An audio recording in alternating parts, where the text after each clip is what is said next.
பாட்டிலுக்கு 10 ரூபா, பாட்டிலுக்கு 10 ரூபா. இன்னும் 6 மாசம் தான், ஆட்சி மாறும், காட்சி மாறும். 6 months later. பாஸ்கெட்டோட பிரச்சனைகள்லாம் டக்குன்னு இது ஒன் நைட் கேம் கிடையாது, ஒன் டே கேம் கிடையாது. இது எல்லாம் சேஞ்ச் பண்ணணும்னா இது ஒரு லாங் டைம் ப்ராசஸ். ஏன்னா இதை ஒரே நாள நம்ம இந்த டாஸ்மாக் துறையை திருத்தி சினிமாவில் வர மாதிரி மாற்ற முடியாது. சொன்னா மட்டும் போதுமா? எப்படி செயல்படுத்துவீங்க? நாங்க என்ன வாயிலே வடை சுடுறதுக்கு டிஎம்கேவா? டிவிகேடா?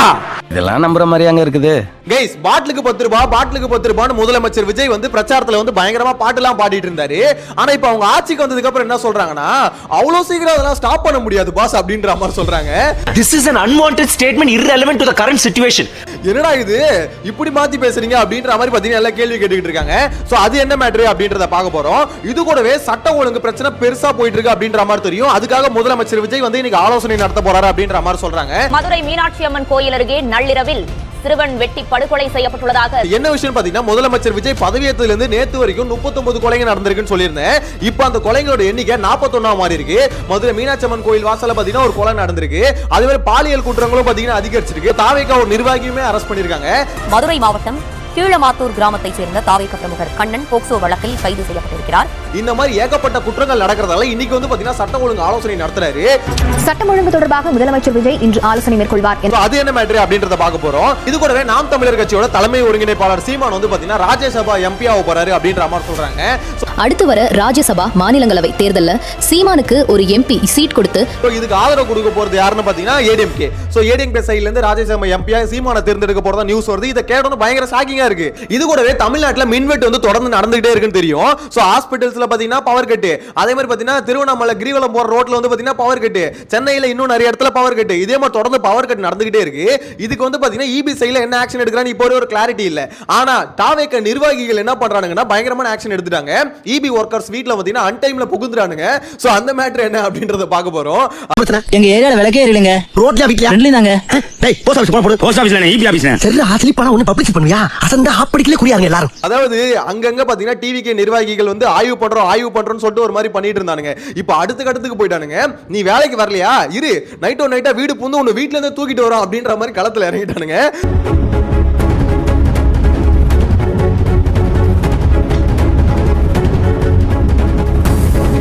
என்ன மேட்டர் அப்படின்றத டீடைலா பார்க்கலாம். சேனலை ஃபர்ஸ்ட் டைம் பாத்தீங்கன்னா சப்ஸ்கிரைப் பண்ணிட்டு வீடியோ லைக் பண்ணி வச்சுக்கோங்க. ஒன் பை ஒன்னா பார்த்தலாமா? ஃபர்ஸ்ட் ஆஃப் ஆல் இந்த பாட்டிலுக்கு 10 ரூபாய் அப்படின்ற மாதிரி தலைவர் விஜய் அவர்கள் வந்து பயங்கரமா பாட்டு பாடி இருந்தாரு பிரச்சாரத்துல. பாட்டிலுக்கு 20 ரூபா, பாட்டிலுக்கு 10 ரூபா, பாட்டிலுக்கு 120 ரூபா கேக்குறாங்க சார். பாட்டிலுக்கு 10 ரூபா, பாட்டிலுக்கு 10 ரூபா, இதுக்கு 10 ரூபா, பாட்டிலுக்கு 10 ரூபா, பாட்டிலுக்கு 10 ரூபா, 10 ரூபா, 10 ரூபா, 10 ரூபா கொடுத்துட்டே இருக்கீங்க. 10 ரூபா, 10 ரூபா, 20 ரூபா எடுக்கறீங்க. பாட்டிலுக்கு 10 ரூபா எக்ஸ்ட்ரா வாங்குறாங்க. அப்ப எல்லாரும் ஃபயர் விட்டாங்க. யாரு? குடிமக்கள் எல்லாம் ஃபயர் விட்டாங்க. அண்ணா ஆட்சிக்கு வந்துட்டா அந்த 10 ரூபாய் வாங்குறத நிப்பாட்டுவாங்க அப்படின்ற மாதிரி. பட் என்ன விஷயம் பாத்தீங்கன்னா, அண்ணா ஆட்சிக்கு வந்ததுக்கு அப்புறமா அது 10 20 ரூபா மாறிச்சு அப்படின்ற மாதிரி குற்றச்சாட்டுகள் தான் அதிகமா இருக்கு. ஒத்துக்கிட மனசு இல்லனாலும் அது ஒரு பக்கம் இருந்துகிட்டு இருக்கும் போது இந்த 10 ரூபாய் வாங்குறத டிவிக்கு அரசாங்கம் நிப்பாட்டிடும் அப்படின்ற மாதிரி குடிமக்கள் நம்பிக்கிட்டு இருந்தாங்க.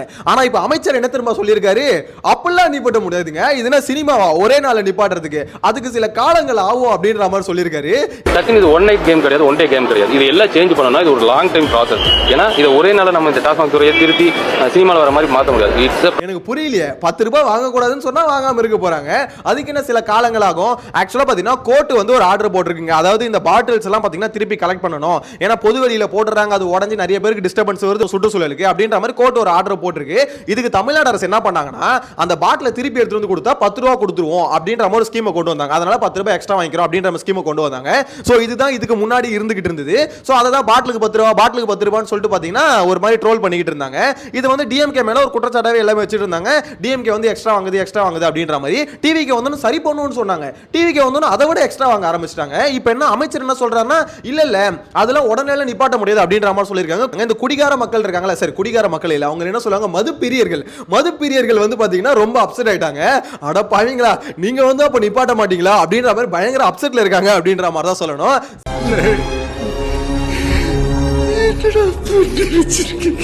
சீரியஸ்லி அண்ணே பாட்டிலுக்கு 10 ரூபா 10 ரூபா ரைமிங்கா பாட்டு பாடுனீங்களே, வந்த உடனே உடனடி இமிடியேட்டா ஆக்ஷன் எடுப்பேன்னு சொன்னீங்களே, இதுதான் உங்க டக்கா அப்படின்ற மாதிரி இருக்கு. சில காலங்கள் ஆகுமா, எவ்வளவு காலம், 5 வருஷம் ஆகும் அப்படின்ற மாதிரி தான் எல்லாம் பேசிட்டு இருக்காங்க. எனிவேஸ் உங்களோட கருத்தை அதை பத்தி கமெண்ட்ல மென்ஷன் பண்ணுங்க. இதுக்கு அடுத்து மெயினா சட்டம் ஒழுங்கு பிரச்சனை வந்து பாத்தீங்கன்னா தலை தூக்கி இருக்கு அப்படின்றது எல்லாருக்கும் தெரிஞ்சு போச்சு. என்ன மேட்டர்னே தெரியல. ரீசன்ட் டைம்ல நடக்கிற கொலைகளோட எண்ணிக்கை ரொம்ப அதிகமாயிட்டு இருக்கு. ஒரு நாளைக்கு 2 கொலை கிட்ட நடந்துகிட்டு இருக்குங்க. எனக்கு ஒன்றும் புரியல. அதை விட அதிகமாக தான் நடக்குதுன்னு சொல்லணும். ஏன்னா லாஸ்ட் 15 டேஸ்ல கணக்கு பார்க்கும்போது பாத்தீங்கன்னா இப்போ வரைக்கும் 41 கொலைகள் நடந்துட்டு இருக்கு. இதுல வந்து அதிகமா பெண்கள் இருக்காங்க. சோ அது முக்கியமான விஷயமும் கூட.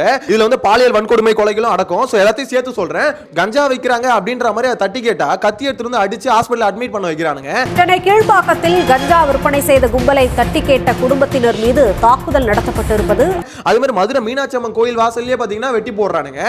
மதுரை மீனாட்சி அம்மன் கோயில் அருகே நள்ளிரவில் சிறுவன் வெட்டி படுகொலை செய்யப்பட்டுள்ளதாக இந்த இடத்துல தாவேகா நிர்வாகியே பாத்தீங்கன்னா 10வது படிக்கிற பொண்ணுக்கு பாலியல் தொல்லை கொடுக்குறான். கீழமாத்தூர் கிராமத்தைச் சேர்ந்த தாவேகா பிரமுகர் கண்ணன் போக்சோ வழக்கில் கைது செய்யப்பட்டிருக்கிறார். இந்த மாதிரி ஏகப்பட்ட கேசஸ் இன்க்ரீஸ் ஆயிட்டே இருக்கு. தமிழ்நாடு அரசு வந்து பாத்தீங்கன்னா ரொம்ப வாய மூடிட்டு இருக்குன்னு சொல்லிட்டு எல்லாருமே கிரிட்டிசைஸ் பண்ணிட்டு இருக்காங்க. இப்போ எதிர்க்கட்சிகள்லாம் பாத்தீங்கன்னா ஒரு ஸ்டெப் எடுத்து கண்டனத்தை தெரிவிச்சிருக்காங்க. இந்த இடத்துல அண்ணாமலை இருக்காருல்ல, பிஜேபி சைடுல இருந்து, அவர் என்ன சொல்லியிருக்காருன்னா போதை பொருளும் பாலியல் குற்றங்களும் பாத்தீங்கன்னா தமிழ்நாட்டுல தொடர்ந்து அதிகரிச்சுக்கிட்டே இருக்கு அப்படின்ற மாதிரி அவரும் சொல்லியிருக்காரு. போதைப் பொருள் கடத்தல்காரர்கள் சுதந்திரமாக நடமாடுகிறார்கள் எனவும் பாலியல் வன்கொடுமை செய்பவர்கள் சுதந்திரமாக உலவுகின்றனர் எனவும் அண்ணாமலை தெரிவித்திருக்கிறார். இபிஎஸ் என்ன சொல்லியிருக்காருன்னா இது வந்து திமுக மாதிரி தான் இந்த ஆட்சி இருக்கு, இது வந்து ஏமாற்றத்தை கொடுக்குது அப்படின்ற மாதிரி இபிஎஸ் சொல்லியிருக்காரு. திமுக ஆட்சியை போல தாவேகா ஆட்சியிலும் ஏமாற்றமே மிஞ்சி இருக்கிறது என்று தொடர்ந்து வந்து பாத்தீங்கன்னா கேசஸ் இன்க்ரீஸ் ஆயிட்டே இருக்கு. விஜய் அவர் என்னதான் பண்ண போறாருன்னு தெரியல. இந்த 10 வயசு சிறுமி கோவையில வந்து பாத்தீங்கன்னா கொலை செய்யப்பட்டாங்கல்ல, விஜய் அவர் போன்ல வந்து ஆறுதல் சொல்லியிருக்காரு. அவங்களுக்கு வந்து 7 லட்சம் ரூபாய் நிவாரணமும் அனௌன்ஸ் பண்ணிருக்காங்க தமிழ்நாடு அரசு சார்பில். இப்ப எல்லாருமே வைக்கிற கேள்வி என்னன்னா, நடந்து 2 நாள் கழிச்சு தான் முதலமைச்சர் வந்து ஆறுதலே சொல்லுவாரா அப்படின்ற ஒரு கேள்வி இருக்கு. பாலியல் வன்கொடுமை நடந்து 2 நாளைக்கு மேல ஆயிருச்சு. விஜய் அவர்கள் இன்னைக்கு தான் அந்த குடும்பத்தினருக்கு அலைபேசியில் அழைச்சி ஆறுதல் சொல்றாருன்னா ஆட்சியை எப்படியாவது புடிச்சுடனே கம்யூனிஸ்ட் கட்சி அலுவலகத்துக்கு உடனே போனீங்க, விசிக அலுவலகத்துக்கு உடனே போனீங்க, ஆளுநர் 3 முறை உடனே சந்திச்சீங்களே, ஒரு முறையாவது நீங்க தானே இந்த மாநிலத்துக்கு முதலமைச்சர், நீங்க தானே பொறுப்பேற்கணும். செத்து போன அந்த குழந்தை விஜய் மாமாக்கு ஓட்டு போடுங்க அந்த பெற்றோர்கிட்ட சொல்லியிருக்காளா? சொல்லியிருக்கும்ல. அப்ப என்ன பண்ணிருக்கணும்? நீ வந்திருக்கணும். நீ வந்து ஆறுதல் சொல்லியிருக்கணும். அப்ப 2 நாள் முதலமைச்சர் எங்க வேற ஏதாவது மைண்ட் செட்ல இருந்தாரா அப்படின்ற கேள்வியை கேட்டுக்கிட்டு இருக்காங்க. அது ஒரு வகையில் நியாயமான கேள்வி தானே. ஏன்னா முதலமைச்சர் தான் ஃபர்ஸ்ட் அதுக்கான ஆன்சரை பண்ணணும். என்ன சொன்னாங்க டிவிக்கு ஆட்சிக்கு வரதுக்கு முன்னாடி, முதலமைச்சர் வந்து வீடியோ கால் எல்லாம் வர மாட்டாரு, டைரக்டா பாத்தீங்கன்னா அந்த ஸ்பாட்ல இருப்பாருன்னு சொன்னாங்க. ஒரு வீடியோ காலில் வரக்கூடிய தலைவர் அல்ல மாதேஷ், வீட்டிற்கே வரக்கூடிய தலைவர். சார் ஸ்பாட்ல கூட இருக்க வேணாம், அங்க ஒரு விஷயம் நடந்துருச்சுன்னா இமிடியேட்டா அதுக்கான ரியாக்ஷன்ஸ் ஒரு ட்விட்டர்ல அவர் தான் ட்வீட் போடுவாரு. இமிடியேட்டா ட்விட்டர்ல ட்வீட் போட்டிருக்கலாம், இல்ல இந்த மாதிரி ஃபோன் பண்ணி பேசியிருக்கலாமே. அது நடந்து 2 நாள் கழிச்சு அதுக்கப்புறம் தான் வந்து இந்த மாதிரி பேசுவீங்களா? எனக்கு புரியலையே. சோ இது வந்து நீங்க சொன்னது ஒண்ணு செய்யறது ஒண்ணா இருக்கே பாஸ் அப்படின்ற கேள்வி தான் போயிட்டு இருக்கு. இது ஒரு மாதிரி அப்பட்டமா தெரியுது. சோ இந்த இடத்துல சிங்கப்பெண் அதிரடி படை அப்படின்ற மாதிரிலாம் போட்டாங்களே, அப்ப அதெல்லாம் வந்து போட்டது நல்ல விஷயம் தானே அப்படின்ற மாதிரி கேட்டுக்கிட்டு இருக்காங்க டிவிகே சார்ந்தவங்க. அது நல்ல விஷயம் தான். ஆனா விஷயம் என்ன தெரியுமா, ஆல்ரெடி ஒரு போலீஸ் ஸ்டேஷன்ல இவ்வளவு மெம்பர்ஸ் இருக்காங்கன்னா அதுல ஒரு குறிப்பிட்ட மெம்பர்ஸ் வச்சு தான் அந்த படையை வந்து ஃபார்ம் பண்றாங்க. விஷயம் என்னன்னு பாத்தீங்கன்னா, ஆல்ரெடி இருக்கிற போலீஸ்களோட எண்ணிக்கை, காவல்துறை எண்ணிக்கை அதேதான். அதே எண்ணிக்கையில இருந்து கொஞ்சம் பேரை பிரிச்சு இன்னும் கொஞ்சம் பாதுகாப்பு கொடுக்குறோம் அப்படின்ற மாதிரி சொன்னா அதை நம்ப முடியுதா? ஆக்சுவலா இன்னும் கொஞ்சம் ரெக்ரூட்மெண்ட்ஸ் உள்ள எடுத்துட்டு வரணும். இதுக்குன்னு தனியா ஒரு ஸ்பெஷல் டீமை ஃபார்ம் பண்ணணும். நிறைய ரெக்ரூட்மெண்ட்ஸ் உள்ள எடுத்துட்டு வந்துட்டு அதுக்கப்புறம் அந்த டீமை ஃபார்ம் பண்ணும்போது எக்ஸ்ட்ரா கொஞ்சம் பாதுகாப்பு கிடைக்குதுன்னு நம்பலாம்.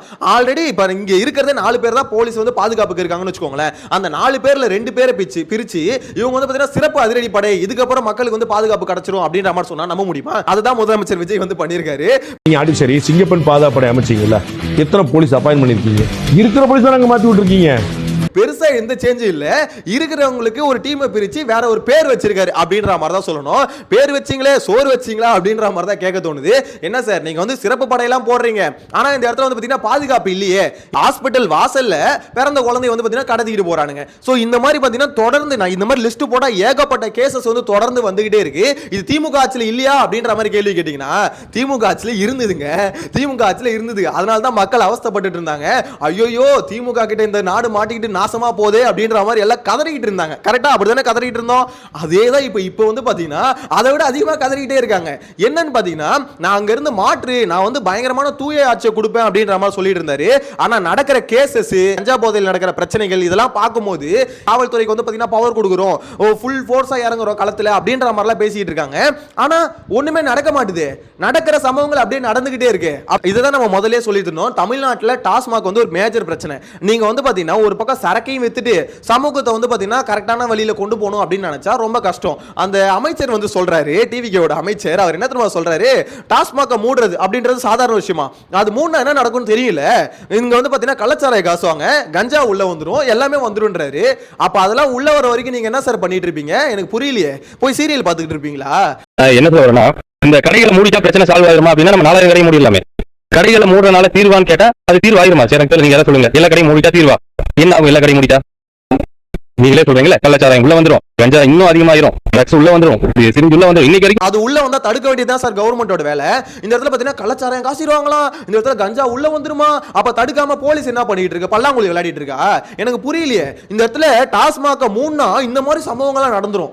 அதுக்குன்னு டாஸ்மாக வச்சு நீங்களே ஊத்தி கொடுத்து இந்த மாதிரி பல கேஸை வந்து உருவாக்கி விட்டுலாமா, பல பேர் வந்து பாதிக்கப்பட வைக்கலாமா? எனக்கு புரியல. இதை தான் திமுக சொல்லும். என்னன்னு சொல்லும்னா, டாஸ்மாக மூடிட்டா கள்ளச்சாராயம் வந்துரும் அப்படின்ற மாதிரிலாம் சொல்லிட்டு இருக்கோம். ஏன் டாஸ்மாக மூடிட்டா கள்ளச்சாராயம் வருதுன்னா அதை தடுக்கிறத விட போலீஸுக்கு என்ன வேலை, கவர்மெண்ட்டுக்கு என்ன வேலை? இந்த இடத்துல கஞ்சா வந்து வந்துரும், கஞ்சா புழக்கத்துல அதிகமா வந்துரும்னா அதை தடுக்கிறத விட உங்களுக்கு என்ன வேலை? என்ன ஜோக் காட்டுறீங்களா? என்ன ரங்கா ஜோக் காட்டுறீங்களா எல்லாரும்? இங்க வந்து பாத்தீங்கன்னா நியாயமா இந்த கேள்வியை வந்து கேட்டா இதுக்கு வந்து பதில் இருக்காது. ஆனா என்ன பண்ணுவாங்கன்னா, டாஸ்மாக எல்லாம் மூடிட்டா வந்து உள்ள கள்ளச்சாராயம் வந்துரும், கள்ளச்சாராயம் வந்துரும். அதே ஊருட்ட திமுக அதிமுக உருட்டுன அதே ஊருட்ட வந்து பாத்தீங்கன்னா தாவேகா உருட்டுறதுக்கு இதுக்கு அவனுங்களே உருட்டிட்டு போயிருக்கலாமே அப்படின்ற ஒரு கேள்விதான் இருக்கு. ஓ நீ அப்படி வரியா? சீரியஸ்லி சொல்றேன், ரொம்ப ரொம்ப ஒஸ்டா போயிட்டு இருக்கு. சட்டம் ஒழுங்கு ரொம்ப கேவலமா இருக்கான்னு கேட்டீங்கன்னா, எஸ், தமிழ்நாட்டுல கேவலமா தான் இருக்கு. அதை அக்செப்ட் பண்ணி தான் ஆகணும். திமுக எப்படி இருந்ததோ அதே மாதிரி தான் பாத்தீங்கன்னா தாவேகா ஆட்சியில இருந்துகிட்டு இருக்கு. நன்றி நன்றி நன்றி. எந்த ஒரு சேஞ்சுமே இல்ல அப்படின்ற மாதிரி தான் சொல்லணும். நேத்து 39 கொலைன்னு பேசி முடிச்சோம். இன்னைக்கு காலையில எந்திரிச்சு பார்க்கும்போது 41 கொலையா மாறி இருக்கு. இன்னைக்கு நைட்டு முடியறதுக்குள்ள அது எத்தனை கவுண்ட் வந்து இன்க்ரீஸ் ஆக போறதுன்னு தெரியல. நாளைக்கு 2-3 கவுண்ட் எகிரிக்கிட்டே இருந்தா இது தமிழ்நாடு என்ன மாதிரியான ஒரு ஊரு?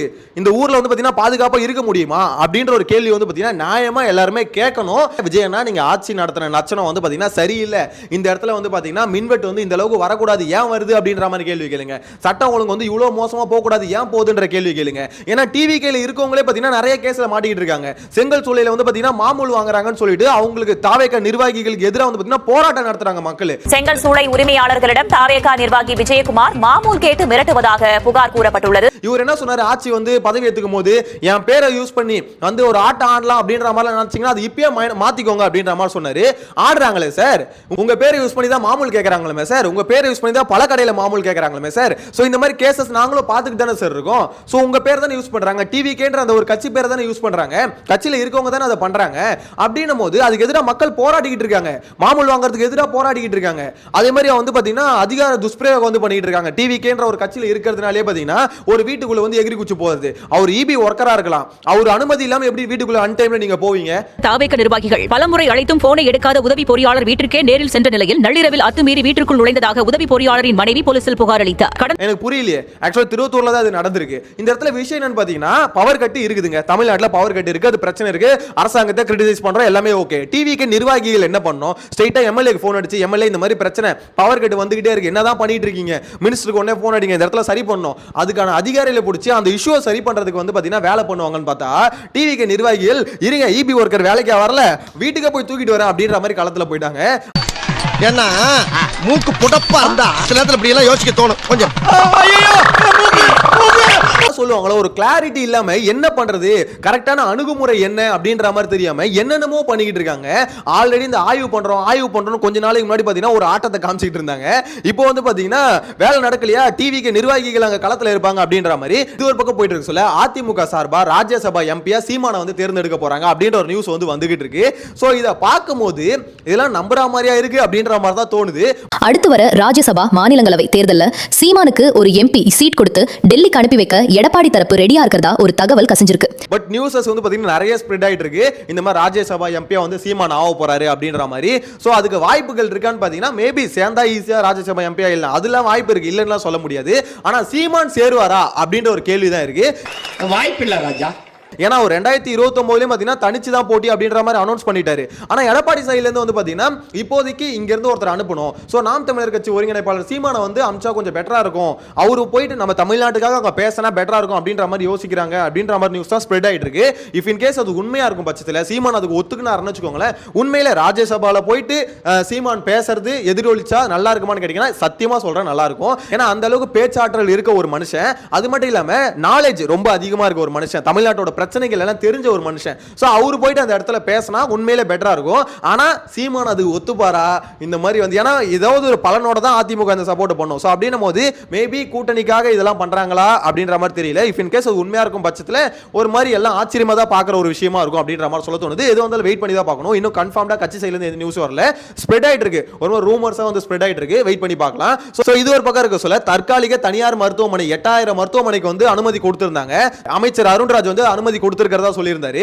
இப்போ வந்து பாத்தீங்கன்னா தமிழ்நாடு அரசு சார்பில் அதை பண்ண மாட்டோம் அப்படின்ற மாதிரி வாபஸ் வாங்கியிருக்காங்க. சீமான் கூட கண்டனம் தெரிவிச்சிருந்தாரு. அது எப்படி எல்லாத்தையும் தனியாருக்கு வித்துருவீங்களா நீங்க அப்படின்ற மாதிரி கேள்வி கேட்டிருந்தாரு. சோ இப்போ வந்து பாத்தீங்கன்னா என்ன சொல்லியிருக்காங்கன்னா, இல்ல இது வந்து நாங்க வாபஸ் வாங்கிக்கிறோம் அப்படின்ற மாதிரி சொல்லியிருக்காங்க. தட் மீன்ஸ் வந்து பாத்தீங்கன்னா அப்படி எதுவும் நாங்க செயல்படுத்தப்படாது அப்படின்ற மாதிரி சொல்லியிருக்காங்க. அண்மை செய்தி, தமிழ்நாட்டில் புதிதாக 8000 கிளினிக்குகள் அல்லது மருத்துவமனைகள் திறக்க அனுமதி இல்லை என சுகாதாரத்துறை தரப்பிலிருந்து தெரிவிக்கப்பட்டிருக்கிறது. விஷயம் என்னன்னு பாத்தீங்கன்னா, அவங்க ஒரு ஸ்கீமை கொண்டு வந்துட்டே இருக்காங்க, அதை மக்கள் எதிர்த்தா பேக் அடிக்கிறாங்க, மக்கள் எதுக்கலன்னு வச்சுக்கோங்களேன் யாரும் கண்டுக்காம விட்டு அப்படியே பாத்தீங்கன்னா ஃபார்வர்ட் பண்ணி விட்டுறாங்க. சோ இதுதான் நடந்துகிட்டே இருக்கு. அப்ப மக்கள் எதிர்த்தாதான் நீங்க வந்து இது பண்ணுவீங்களா? மக்கள் போராடினா தான் நீங்க வந்து பாத்தீங்கன்னா அது நல்லதா கெட்டதான்னு யோசிப்பீங்களா? மக்கள் போராடுறதுக்கு முன்னாடியே, அரசியல் கட்சி தலைவர்கள் எதிர்க்கிறதுக்கு முன்னாடியே அது நல்லதா கெட்டதான்னு நீங்க யோசிக்க மாட்டீங்களா? 8000 தனியார் தற்காலிக மருத்துவமனைக்கு வந்து நீங்க அனுமதி கொடுத்தீங்கன்னா அப்ப கவர்மெண்ட் ஹாஸ்பிடல்ஸ் மேம்படுத்த மாட்டீங்களா அப்படின்ற ஒரு கேள்வி வந்தது. சோ எல்லாம் கேள்வி கேட்க ஆரம்பிச்ச பிறகு அப்படி நடத்தப்படாது அப்படின்ற மாதிரி சொல்லியிருக்காங்க. இதே மாதிரி தான் ஒவ்வொருத்தையும் அனௌன்ஸ் பண்றது, அப்புறம் எதிர்ப்பு வந்து பாத்தீங்கன்னா பேக் அடிச்சுக்கிறது. அந்த ஜோசிகார்ல ஆரம்பிச்சு இந்த ஹாஸ்பிடல் வரைக்கும் அப்படிதான் போயிட்டு இருக்கு. எனிவேஸ் உங்களோட கருத்து எல்லாத்தையும் மறக்காம கமெண்ட்ல மென்ஷன் பண்ணுங்க. சட்ட ஒழுங்கு சம்பந்தமா முதலமைச்சர் வேற இன்னைக்கு ஆலோசனை நடத்தினாரு. சோ இந்த ஆலோசனை எல்லாம் நடத்தி முடிச்சதுக்கு அப்புறம் தமிழ்நாடு காவல்துறை அப்படியே பாத்தீங்கன்னா புயல் மாதிரி பாஞ்சு சட்ட ஒழுங்கு கொஞ்சம் சரி பண்ணா நல்லா இருக்கும் அப்படின்ற மாதிரி சொல்ல தோணுது. சீரியஸ்லி ரொம்ப ரொம்ப ரொம்ப ஒஸ்டா போயிட்டு இருக்கு. போதைப் பொருள் தடுப்பு படைன்னு போட்டாங்க, சிங்கப்பெண் அதிரடி படைன்னு போட்டோன்னு சொன்னாங்க, ஒன்னும் வேலைக்கு ஆகல. எல்லாம் இருக்குது, ஆனா எங்க இருக்குன்னு தான் தெரிய மாட்டேது. எனக்கு புரியவே இல்லை. எல்லாம் இருக்குது, எங்க இருக்குது? போதைப் பொருள் கலாச்சாரமும் ஓடிக்கிட்டு தான் இருக்கு. போதையை போட்டு வந்து என்னென்னமோ பண்ணிக்கிட்டு இருக்கானுங்க. இன்னொன்று வந்து பாத்தீங்கன்னா இந்த மாதிரி பெண்கள் கற்பழிப்பு, பாலியல் தொல்லை, ஸோ இந்த கேசஸ் தொடர்ந்து நடந்துகிட்டே இருக்கு. பிளஸ் கொலை கொள்ளை இதுவும் பாத்தீங்கன்னா நடந்துகிட்டே இருக்கு. இந்த இடத்துல போதைப் பொருள் தடுப்பு படை காணாம போயிடுச்சு, சிங்கப்பெண் அதிரடி படை காணாம போயிடுச்சு. பார்க்கலாம், இதெல்லாம் கண்டுபிடிச்சு போலீஸ் வந்து பயங்கரமா ஆக்ஷன் எடுத்தா நல்லா தான் இருக்கும் அப்படின்ற மாதிரி சொல்ல தோணுது. ஓவராலா இந்த கவர்மெண்ட் பத்தின உங்களோட கருத்தை மறக்காம கமெண்ட்ல மென்ஷன் பண்ணுங்க. நெக்ஸ்ட் வீடியோல மீட் பண்ணலாம். Tata bye by.